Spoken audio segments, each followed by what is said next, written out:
A crown glittered with power, yet behind its shine, queens lived shackled to blood, purity, and silent terror. Picture the great hall of a medieval palace, torchlight flickering against cold stone walls, shadows stretching long across a floor polished by centuries of footsteps, the crown heavy with rubies and sapphires resting on its velvet cushion, as if it were forged not from gold but from the lives it consumed. Around it, courtiers whispered and bowed, but their eyes betrayed something deeper: fear, calculation, suspicion. For beneath all the ceremony, one truth ruled above all. A kingdom's future rested on the queen's body, and more specifically, on whether that body was untouched. This was medieval Europe's hidden obsession, where bloodlines, legitimacy, and heirs carried the weight of nations. A king might conquer lands, command armies, and bend nobles to his will, but his power could collapse in an instant if his children were doubted. Dynasties did not simply fall to swords, they crumbled under whispers, and the weapon was almost always the same: suspicion that the queen was not pure when she entered the marriage bed. For queens, the crown was not merely a symbol of glory, it was a chain of flesh and silence. In this world, blood was destiny, and every royal marriage was a binding of houses, treaties written not only in ink but in flesh. The queen was expected to produce heirs whose legitimacy could never be questioned, and if her purity at marriage was doubted, every child that followed would be seen as tainted, a pretender, a fraud, and so her body became a battleground for politics. This obsession was not abstract, it seeped into daily life. From the moment a princess was born, her family treated her like a vessel of alliance. Her playmates, her education, her very movements were controlled, and she was taught obedience, silence, modesty. She was taught that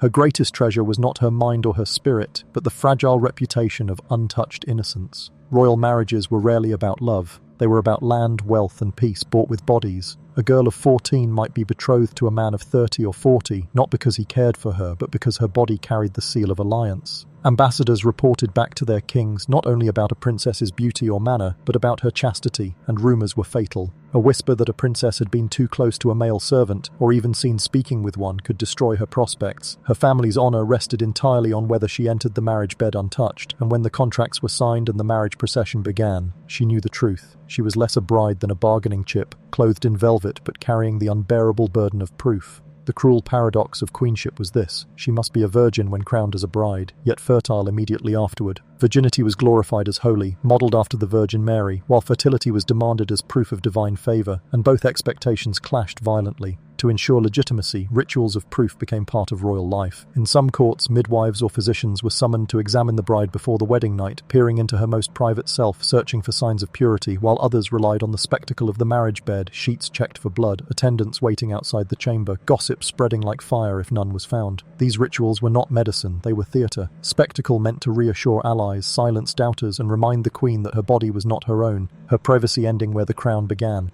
To the crowd, the crown sparkled as a symbol of triumph. To the queen, it pressed like iron shackles. Every glance in the court carried judgment. Every silence in the corridors was heavy with suspicion, and she lived with the knowledge that her worth as a sovereign's wife, as mother of heirs, as the very anchor of dynastic survival, rested on an invisible standard she could never fully prove.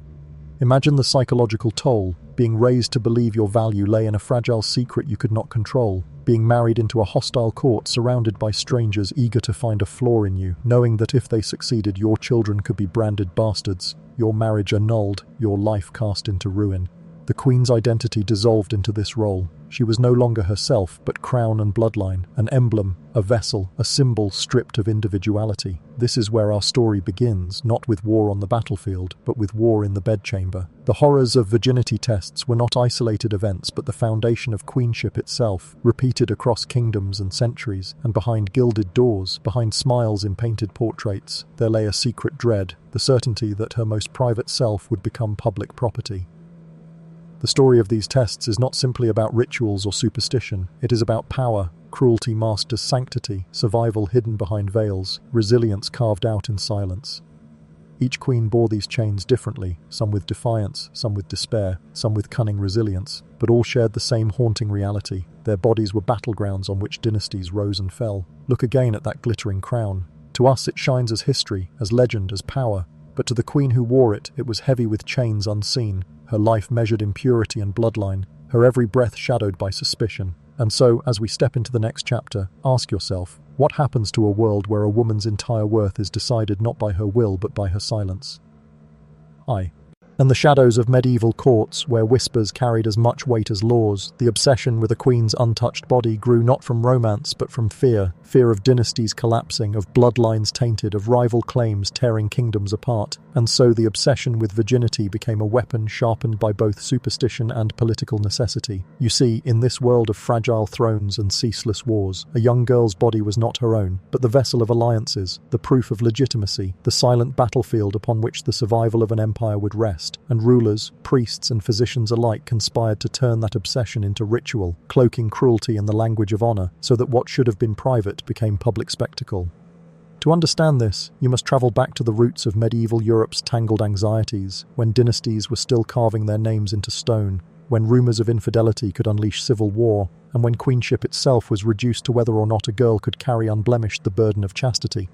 Chronicles reveal that virginity, once merely a virtue praised by the Church, hardened into a political currency. By the 10th and 11th centuries, theologians had fused spiritual purity with dynastic stability, weaving the idea that only a body untouched by sin could safeguard God's order on earth, and thus the royal womb was no longer just flesh, it became a holy reliquary, guarded, inspected and violated under the guise of ensuring its sanctity. Imagine, then, the fate of a princess at 12 or 14, betrothed not for love but for treaties, brought into a foreign court where eyes did not see her as a child, but as the living contract of kingdoms, and whispers of her maidenhood, whether true or false, could fracture alliances worth thousands of lives. And so the proof of virginity evolved into humiliating spectacles, mothers-in-law demanding evidence of bloodied sheets, matrons of the court probing and inspecting, chroniclers ready to etch into history whether or not a bride had been found worthy, each act framed as preservation of power, yet each leaving behind a trail of silent psychological wounds. Historians write of queens like Margaret of France and Isabella of Hainault, whose worth was debated not in terms of their wisdom or courage, but in hushed calculations of whether their bodies remained intact before marriage,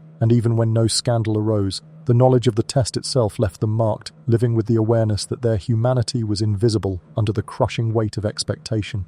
Here, cruelty was disguised as duty, trauma masked as tradition, and survival required a queen not only to endure but to perform, for to fail was not only personal shame, it was national crisis, and thus the obsession with virginity was no private fixation but a tool of control, linking the fragile thread of lineage to the mutilation of dignity, ensuring that a queen entered her marriage bed not as a partner but as a specimen examined, doubted, and ultimately consumed by the machinery of dynasty. And as you hear these truths, ask yourself,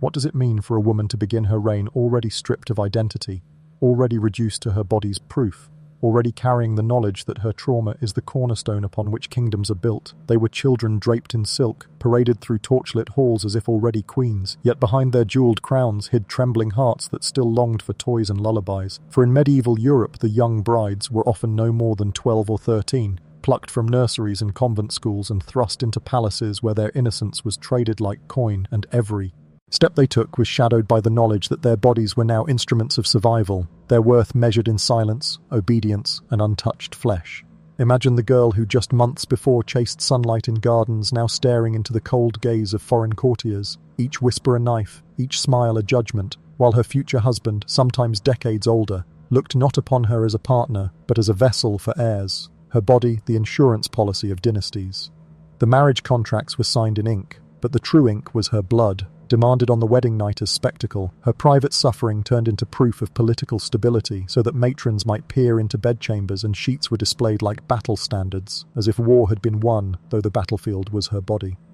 Chronicles speak of Eleanor of Aquitaine, betrothed as a teenager, and Isabella of Valois, sent as a bride at just 6 years old to England, children in veils, robbed of play and pressed into roles that demanded not joy but sacrifice. And while some histories romanticize these unions as glittering alliances, behind the velvet curtains was the sound of muffled sobs, of prayers whispered into pillows, of young girls learning far too soon the cruelty of power.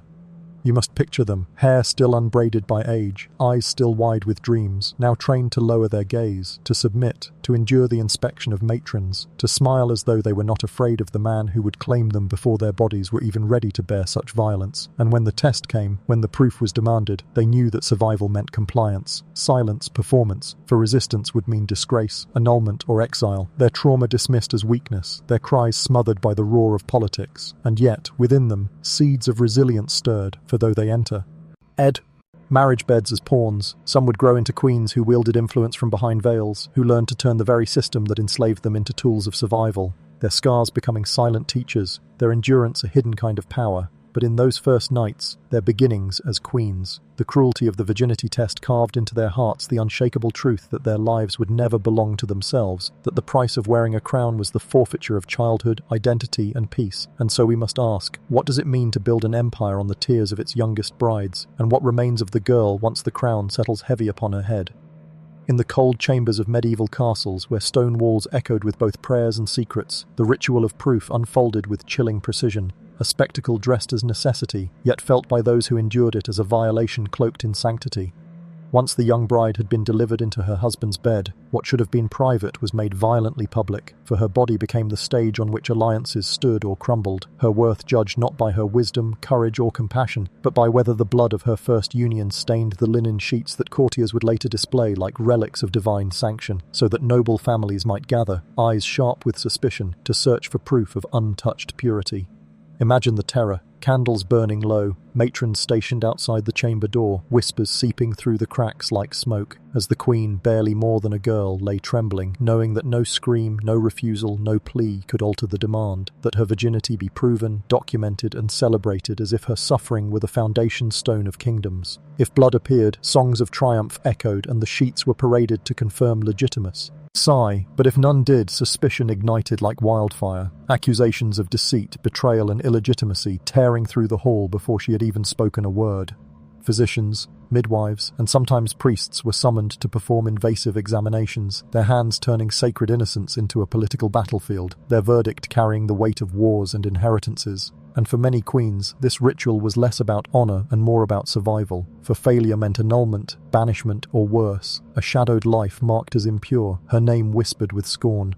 Chroniclers recall such ordeals in the marriages of Catherine of Aragon, whose maidenhood was questioned when her first marriage ended abruptly, and Margaret of Austria, humiliated by intrusive examinations that sought to measure her virtue as if it were a coin to be weighed. And behind every such tale lay a silent chorus of women unseen, their cries lost to time, their pain written only in the margins of history, for official records celebrated the proof as triumph, while the personal torment was buried. You must picture the contrast, the lords and ladies feasting in great halls, toasting alliances sealed with the supposed purity of a queen, while she sat in her chamber, shivering, her body aching, her soul fractured, her childhood erased. And though these rituals were meant to cement dynasties, they revealed instead the cruelty of a world where identity was stripped away, where survival demanded silence, and where queens were made not by crowns but by wounds. And so the ritual of proof was less a celebration than a ritualized trauma, a haunting reminder that in the medieval imagination, power was not secured by swords alone but by the blood of women who were never given a choice, their suffering turned into ceremony, their silence the cost of empire. In the dim glow of flickering torches, where velvet curtains hid more than they revealed, the bedchamber became the true battlefield of medieval queenship, for while council chambers and courts were filled with men debating laws and wars, the decisive moments of dynasties often played out in the intimacy of a marital bed, where a queen's body was both weapon and liability, her power measured not by decrees she signed but by the heirs she produced, the loyalty she inspired, or the whispers she silenced in the dead of night. For the young queen subjected to virginity tests, survival demanded learning swiftly that the bedchamber was a stage where love rarely mattered and performance was everything, a place where a smile could disguise fear, where gentleness could hide defiance, where silence might preserve dignity even as it surrendered choice. Here, queens like Isabella of France navigated husbands who were indifferent or cruel, crafting influence not through passion but through presence, while others, like Anne of Brittany, wielded subtle charm and intelligence to guide kings toward decisions shaped by her quiet persuasion, proving that even when the bedchamber stripped women of privacy, it also offered the only space where they might bend fate itself. Imagine the nightly terror of lying beside a man whose temper could shape your destiny, of wondering whether tenderness or violence awaited you, of knowing that your slightest gesture might be recounted by attendants eager to report on your fertility, your obedience, your supposed virtue, and yet within that cage some queens discovered a strange kind of agency, turning submission into strategy, transforming expected fragility into whispered influence. The bedchamber was also a political theatre, for sheets carried not only proof of maidenhood but later the stains of fertility, each pregnancy a beacon of success or a dia. The knell for a queen's standing, each failure a shadow that threatened to erase her entirely. Even intimacy was surveilled, the movements of kings and queens reported by courtiers desperate to confirm that heirs were being made, so that the act itself became less about love than about empire. And yet, despite this relentless gaze, some queens found ways to claim fragments of selfhood, whispering counsel in pillow talk, offering comfort that softened a king's wrath, or simply surviving another night to fight again in the daylight halls of power. But make no mistake, the cost was immense. Identity dissolved in duty, trauma etched into every caress, and the ever-present knowledge that even here, in what should have been sanctuary, a queen was never truly alone, for unseen eyes and unspoken expectations crowded the bed, making her body not just her own but the battlefield upon which kingdoms rose or fell, a haunting reminder that in medieval Europe, the crown did not rest upon the head alone, but weighed upon the flesh, the heart, and the soul of every woman forced to wield power in the bedchamber. When the ritual of proof collapsed under doubt, when the bedsheet came back unstained or the whispers spread that a queen's body had betrayed the expectations of her crown, the court descended into a frenzy where silence could no longer conceal, and shame became a weapon sharper than any blade. For to fail a virginity test was not merely to disappoint a husband, but to unravel alliances, to threaten dynasties, to expose a woman to the venom of suspicion and the brutality of political revenge. Imagine the terror of Catherine de Valois or Joan of Navarre, accused not for crimes of treason or heresy, but for the private workings of their own flesh, condemned for what could not be proven, yet could never be disproven. Their entire worth reduced to whether blood-stained linen or not, their futures hanging on the testimony of hostile midwives, spiteful rivals, or scheming in-laws. In such moments, queens became pawns ripe for exile, annulment, or worse, their reputations destroyed overnight. Their bodies turned into battlegrounds of rumour where truth mattered less than perception, where the absence of proof was taken as proof of absence, and where innocence meant nothing when power demanded a scapegoat.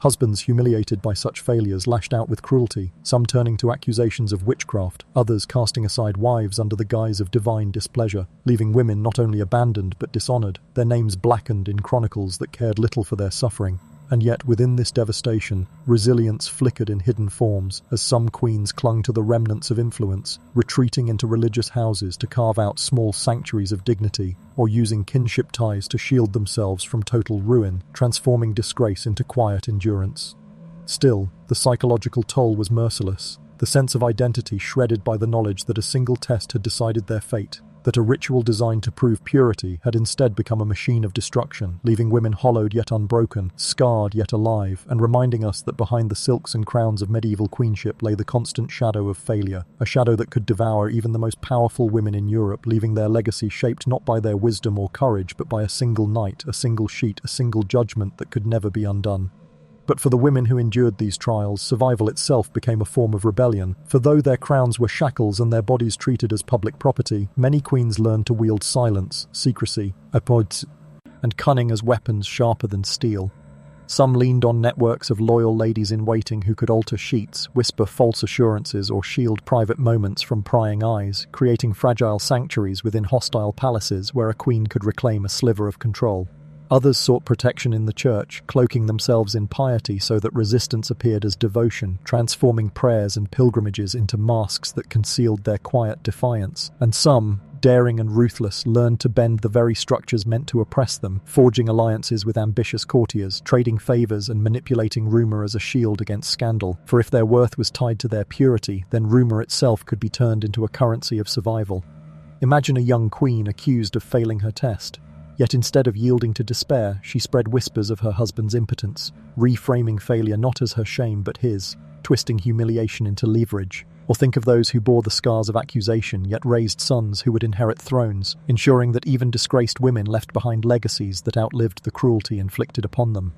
Survival in such a world was not clean, not heroic in the tales men wrote, but raw, desperate, and often unseen. A quiet negotiation between despair and resilience where every gesture, every alliance, every concealed truth became an act of resistance.